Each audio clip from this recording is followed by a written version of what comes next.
সামিটের জন্য জন্ম নিবন্ধন সম্পন্ন, অপেক্ষা পাসপোর্টের। বাংলাদেশের জার্সিতে হামজা চৌধুরীর অভিষেকের পর বাংলাদেশি বংশোদ্ভূত অনেকেই খেলার আগ্রহ দেখিয়েছেন। তাদের মধ্যে অন্যতম কানাডা জাতীয় দলে খেলা সামিত সোম। গত 11 এপ্রিল আনুষ্ঠানিকভাবে তিনি বাফুফের কাছে আগ্রহ প্রকাশ করেছেন। বাফুফে ইতিমধ্যে সামিতের জন্ম নিবন্ধন সনদ সংগ্রহ করেছে, এখন পাসপোর্টের প্রক্রিয়া শুরু করবে। সামিতের সময় সুযোগ অনুযায়ী তার পাসপোর্টের জন্য কানাডা হাই কমিশনকে অবহিত করবে বাফুফে।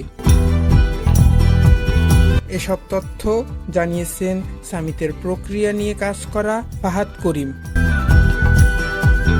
বাফুফের সভাপতি বলেন, আমরা আজ সামিতের জন্ম নিবন্ধন সনদ পেয়েছি, তাকে ইতিমধ্যেই জানিয়ে দেওয়া হয়েছে।